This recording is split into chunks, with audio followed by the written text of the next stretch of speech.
Good morning. Good morning. Today, we need to talk about Social Security. Hello, I'm Chad, And I'm Grace. and this is our dog Queen. And together we are Two gringos and a dingo. If you're retiring outside of the country, there's a very good chance that at some point you're going to want to collect your Social Security. I mean, you contribute to it your entire career, why wouldn't you? But the time to collect is different for different people. They have to, talk to their advisors and run the numbers and see what's right for them. It can be anything from life expectancy to what you're currently earning, and how much you'd have to give back in taxes, that type of thing. So while some people can collect early, like 62, a lot of other people wait until they're 70. So I don't want to give any advice to anybody about when to collect. Right. And for that matter, I'm not giving legal advice on any of this. This is just talking about our experiences and maybe some things you need to look out for and where you can go to get some information. Okay.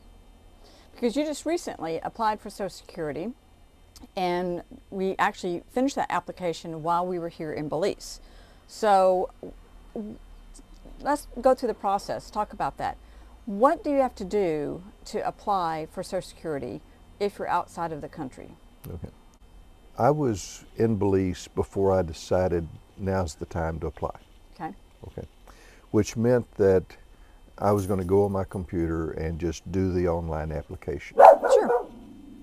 Okay. From my point of view, what I was seeing on the computer, it didn't look any different from if I had done it in the United States. I wouldn't think so. Yeah. But it was different. Okay. Apparently there's a good number of scammers in this world, Really now. and they steal people's identification and they apply from outside of the country. I can imagine. And so if you apply outside of the country, there's an extra level of security you have to go through. It makes perfect sense. Correct. Is not perfectly executed. Okay. So I go online and I make my application, and I'm in Belize when I do. And because I'm in Belize, there's that extra level of scrutiny that it has to go through. And so I get the notice, and by the way, I recommend anybody do this.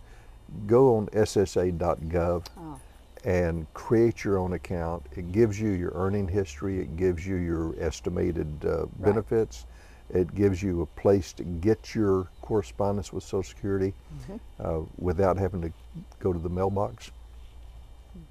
So that's a good thing to have. And that's where I went. Okay. ssa.gov. And after I made my application, it was a fairly simple process. They just said, okay, we're going to screen it. And they said, we're sending it to the processing unit in Costa Rica. That surprised me. I didn't know they had a processing unit in Costa Rica. And they said it usually takes 2 to 3 weeks.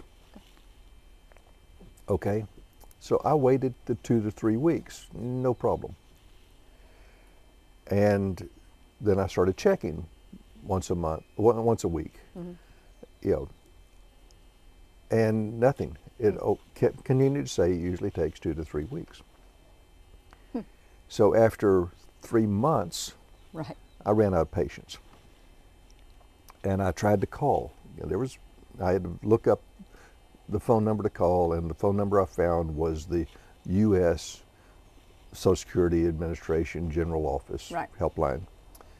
And they said, no, there's another number you call for Costa Rica, and you have to talk to them directly. I called Costa Rica, and that is not a number that is ever answered. It is a number that gives you a message about where to send them an email. Okay. And they say that's the best way to contact them. So I sent them an email. Okay. And I said, my situation is, my application's been in for 3 months and it says 2 to 3 weeks. Is there something I can do to speed this process along? Right. And I got no reply. Well, I got the auto reply. Right. that says if you're going to submit something to us, give us name, social security number, Right. current address, all this pertinent information in the email. So I restructured my email and sent it again. And no reply. And then about 2 weeks later, around 3 o'clock in the afternoon, I get a reply that says, we're going to be in Belmopan tomorrow. Which is in Belize. That's the capital of Belize. And if you want to show up there, you can finish your application. Well, I'm retired. I didn't have any big plans for tomorrow, so we hopped in the truck and we went to Belmopan. Right. And But where in Belmopan exactly did we have to go? it's the consulate, the U.S. Embassy consulate. The Social Security Administration goes to the U.S. embassies once every 2 months. You will need to check with the Social Security Administration to see what days they will be at the U.S. Embassy. By the way, if you go online, you're not going to find pictures of this consulate. No. I will put up the address. There is an address, and I'll link that address, and I'll try to put a map, but no pictures are allowed. And when you get in, you can't take your smartwatch. You can't take a telephone. They wouldn't allow me to bring my pen. They asked me what papers I thought I would need for the meeting. I had a briefcase with me with my life history. Right. And they said, well, what do you think you're going to need? And I said, well, I'm pretty sure I'm going to need my birth certificate and my passport and Right. a few things like that. And they said, okay, grab those. And I was allowed to go in with a small folder. Make sure in your folder that you have written down your banking routing number, account numbers, and the bank name, as you cannot look these up because you will not have your phone with you. So that's the security you have going into a U.S. embassy, probably anywhere in the world. I would think so. And he went by himself. It's only the person that has the business at the U.S. Embassy is going to be allowed in. So I waited. Me and the dog actually, we hung out in the truck. Now, I thought Queen would probably be useful, but they wouldn't let her in. So you wait, once you go through security, you wait in a courtyard that's on the compound, outside. It was a beautiful day, not a problem. There were days, the weeks before, that I wouldn't have wanted to be waiting outside, but it was shaded for the most part. And the person that's monitoring the door just comes over and gets you when it's your turn. They give you a number.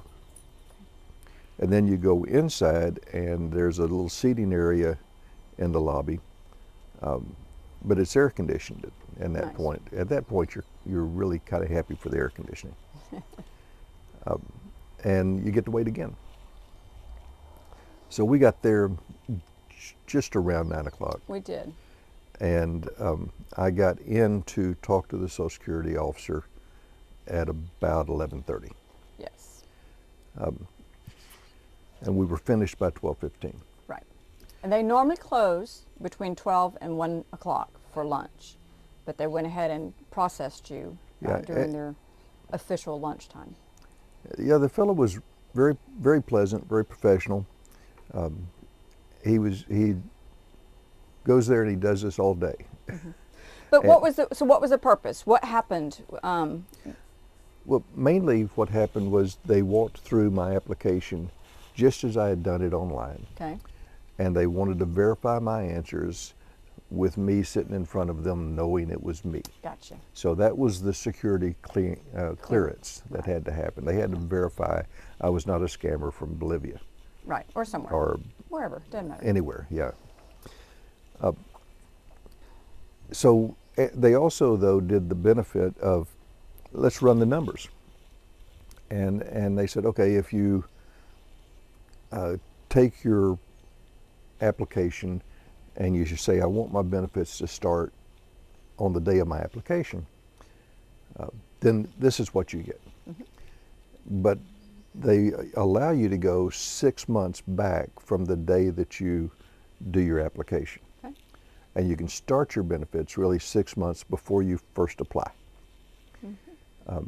And then they run the numbers for that. And they say, okay, you'll get this much more in one check. And this is how long it's going to take you to make up that amount if you decide not to take it. Right. And so you can make a determination on your own whether or not you want to go back a few months or start it now. Right. And if you go back a few months, your monthly benefit will be a little less, but the check you get at the beginning will be smaller.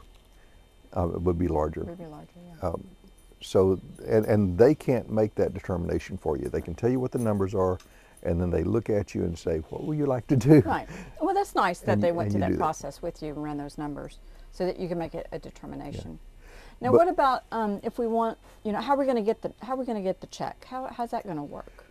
Well, we set it up for direct deposit. Okay. And we've had the same banking information for 40 years, so Right. Everything's set up there. That's a U.S. bank.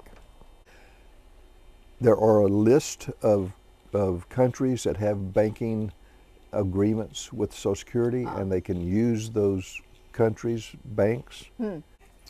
So how do you find out more information about this whole process? Well, ssa.gov is the Social Security website. Okay. And they have publications on virtually everything. They have a specific publication for getting benefits when you live outside of the country. Oh, nice. And we should post a link to that. Do that. But that's not the end all and be all. They have publications on anything you might question. Okay. In that link, there is a list of countries where, if you're there, they have agreements with Social Security and you can collect your benefits. Okay. They have a list of countries that say if you're there, it doesn't matter, you're not going to collect your benefits. Okay. Okay. There's a list of countries that say you can collect your benefits if you're collecting on your own earnings, but your dependents cannot without going through special screening. So there are a lot of different rules. Now, Belize is one of them. That's one of the favored countries, and you can use them, and you can use a Belize bank. We're not using a Belize bank. We're using our U.S. bank, but you can, if you have a Belizean account, have it directly deposited in the Belize bank. At least now. That can change at any time. Let the Social Security tell you what you can do. Right. But getting a bank account here is not easy. No, but that's maybe in a future episode. Yeah, but so don't think you can just go down and walk into a bank and get an account and that's what you're going to use for security. Make sure you have an account that's established. Right. If you do like I did, which is change your job, change your address, change your country, sell everything that's connected to your previous life, and then tell Social Security, here, trust me, this is me. So here's my takeaway from it. If you know you're going to apply while you're using an address in the United States. Right.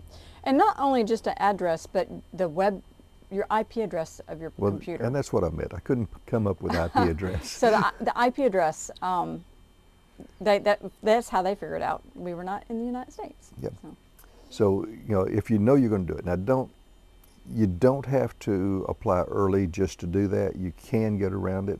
I did, but it took me an extra 3-4 months. Sure. Right. Yeah. And I don't hold them accountable for that. Right, it's fine. They were fine. They were doing what you have to do in this world. Right. Anytime someone's asking for money, it's liable to be not you. Right. It could, so it's okay. I don't mind the extra level of security that we had to go through. But just don't be in a hurry. Don't be in a hurry. Okay. This QR code will take you to the publication about how to apply for Social Security if you're outside of the United States. Thanks for watching. Please subscribe to our channel and remember to follow us on Facebook and read our blog on WordPress.com.